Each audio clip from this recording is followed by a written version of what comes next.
So we are continuing this series that we've been doing on the 10 Commandments, and I'm excited to continue this and talk about the fourth commandment, which comes from Exodus 20:8 through 11. Remember the Sabbath day and keep it holy. 6 days you shall labor and do all your work, but the seventh day is a Sabbath day to the Lord your God. You shall not do any work, you, your son or your daughter, your male or female slave, your livestock, or the alien resident in your towns. For in 6 days the Lord made heaven and earth, the sea, and all that is in them, but rested the seventh day. Therefore the Lord blessed the Sabbath day and consecrated it. So join me on this episode of the Methodical Methodist Podcast. Hello and welcome to the Methodical Methodist Podcast, a podcast where we talk about why the church is still relevant for us today as we explore themes connected to religion, politics, pop culture, faith, and yes, even the church. Together we can find out what it means to live into the mission of the church by making disciples. Now, let's get methodical.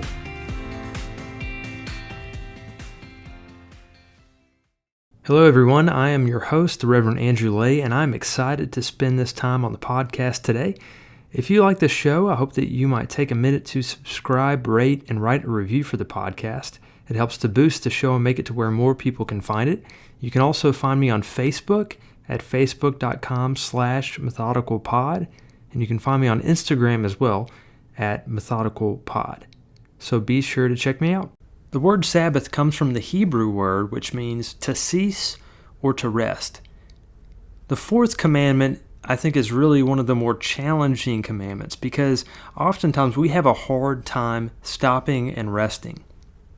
I was at a clergy meeting a few years ago, and my district superintendent asked all the pastors in our district, "What is a commandment that pastors break the most often?"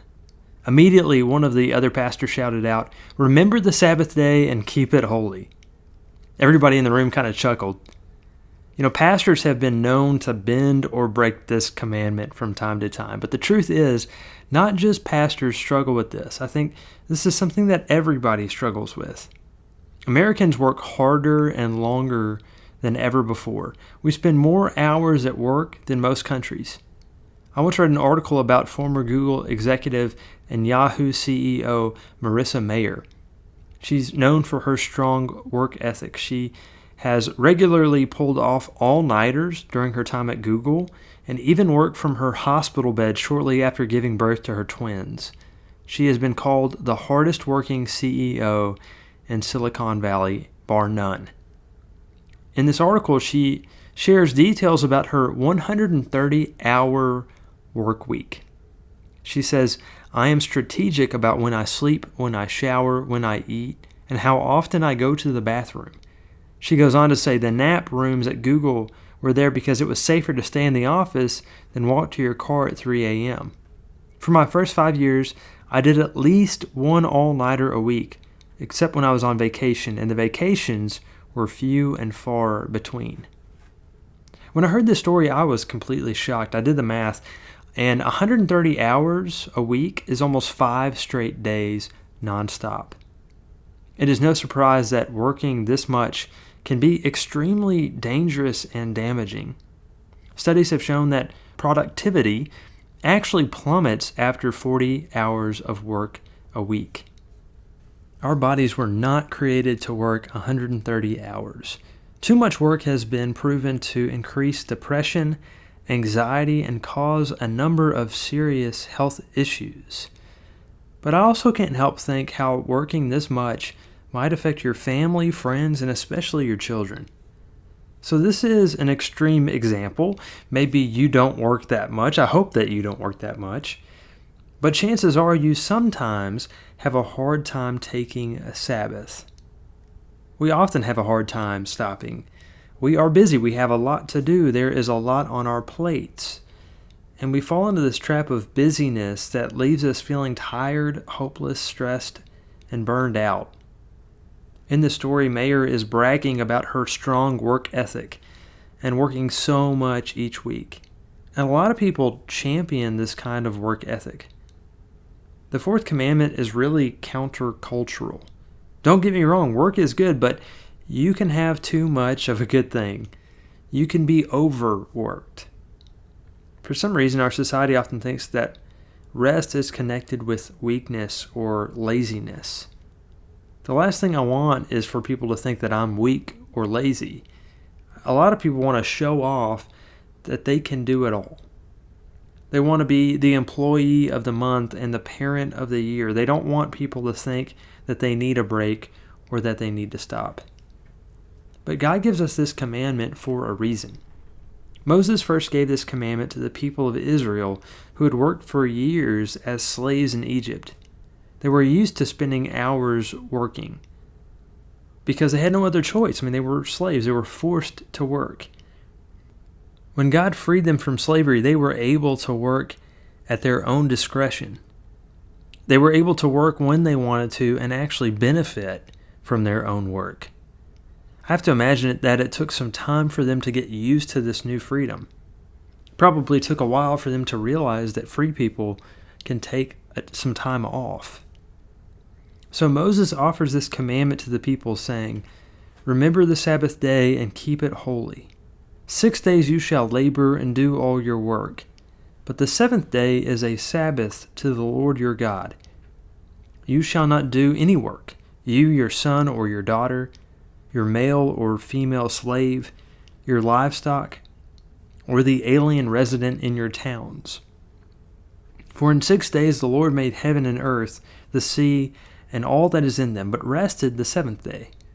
Therefore the Lord blessed the Sabbath day and consecrated it." In this commandment, God institutes a holy day of rest. As one scholar points out, common sense would tell us that we make something holy by working hard. We think that this is something that we must work and strive to achieve. This commandment is illogical because it suggests that we make a day holy by doing nothing, by resting. Again, this is completely countercultural, but this is something that God instituted from the very beginning. We're told in the book of Genesis, "Thus the heavens and the earth were finished, and all their multitude." And on the seventh day, God finished the work that he had done, and he rested on the seventh day from all the work that he had done.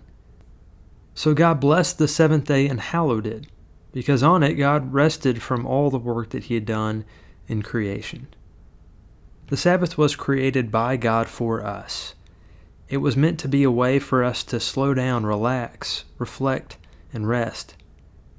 As human beings, God realized that we need this time to stop every now and then. We cannot keep going 100% all of the time, and so we need to stop and rest. A few years ago, I was talking to a pastor who was telling me about how he used to never take any breaks. He would go years without taking a vacation. And he said finally he couldn't take it anymore. His wife couldn't take it anymore. So they went on a vacation to England, and they spent 2 weeks there. And he said he preached a sermon when he returned, and all these people in the congregation came up to him afterwards and said, "That was the best sermon you have ever preached." And he credits it all to taking that break. He said he needed that break, and the congregation could tell a difference after he had taken advantage of that time to get away from the pulpit. What I find interesting is that we don't often take the Sabbath seriously enough. And the Pharisees during Jesus' life took the Sabbath too seriously. The Pharisees used this commandment to make themselves seem more important and holier than thou. They used it to shame and control people. This rule was no longer used the way it was intended, but it had become a burden. In Jesus' day, there were thousands of things that a person could not do on the Sabbath. And some of these rules seem absolutely ridiculous. For example, a person with a toothache couldn't gargle with vinegar, but could use a toothbrush dipped in vinegar. A radish could be dipped in salt, but not left too long in the salt because then it would start to pickle, which is not allowed. You're not allowed to kindle a fire, which is good because you're also not allowed to extinguish a fire. In contrast, the following activities are actually encouraged on the Sabbath. You were allowed to spend the Sabbath together with your own immediate family. You could attend temple for prayers. You could visit family and friends within walking distance. You could host guests. You could sing special songs for the Sabbath, read, study, and discuss the Torah. But these rules became so rigid that they actually became oppressive. We sometimes take these rules too far. This makes me think of a story in the Gospels where Jesus and his disciples are walking through the fields and picking off grain to eat. The Pharisees see this happen and they say, "Look, your disciples are doing what is not lawful to do on the Sabbath." And Jesus says, "Hey, have you not read what David did when he and his companions were hungry? He entered the house of God and ate the bread of the presence, which was not lawful for him or for his companions to eat, but only for the priests. Or have you not read in the law that on the Sabbath the priests in the temple break the Sabbath, and yet they are guiltless? I tell you, something greater than the temple is here. But if you had known what this means, 'I desire mercy, not sacrifice,' you would not have condemned the guiltless. For the Son of Man is Lord of the Sabbath." So Jesus explains the importance and true meaning of the Sabbath. The Sabbath is meant to meet the needs of people. It's not meant to be a burden. Marvadon sums up this idea best by saying, "Sabbath keeping is not a law. God told us to keep the Sabbath holy not because God wanted to spoil our fun, but because God wanted to deepen our joy. God wanted us to learn to rest. And in this busy culture, what more important lesson could we learn today? 6 days you must work, but on the seventh day you have the freedom or privilege of resting." In other words, Sabbath keeping is not so much a law as it is a gift. We sometimes forget this gift that has been given to us. This commandment calls us to remember the Sabbath. One way to remember the Sabbath is to observe the Sabbath. And when we observe the Sabbath, we keep the Sabbath. And when we do this, it shouldn't be rigid, but it should be flexible. In his book, The Pastor, Eugene Peterson talks about being overworked and not having a lot of time for his family. And so he and his wife decide to have a Sabbath every Monday after a busy day of worship on Sunday. They would drive out to the country, read a psalm, hike in silence for a couple hours, and then enjoy a quiet evening at home. This was a weekly observance that allowed them to take a break from work, to rest, and to relax. What strikes me about Eugene Peterson's Sabbath time is that he and his wife spent time in worship. They would read a psalm which rooted their day. There's an element of rest, but there's also an element of worship that is included in observing the Sabbath.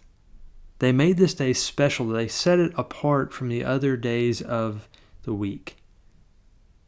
I think God calls us to make the Sabbath special and important.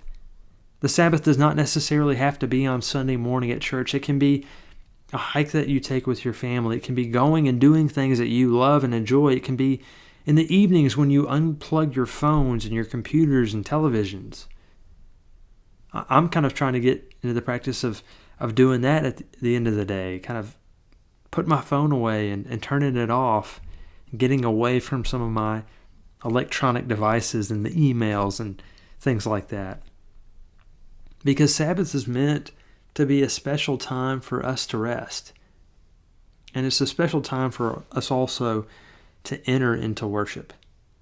And so when we rest in the proper way, it connects us, hopefully, closer to God. In fact, we become more like God when we rest. After all, God rested on the seventh day. God took a break from all the work that he was doing in order to stop and enjoy the creation that he had made. God created this commandment so that we could stop, worship, and enjoy this gift of life that we have been given. So may we find ways to remember the Sabbath and may we take time to be holy. Thank you for listening to this episode of the Methodical Methodist Podcast. If you have enjoyed this show, I hope you might consider heading on over to iTunes to subscribe, rate, and leave a review of the show. It is very much appreciated. And until next time, stay methodical.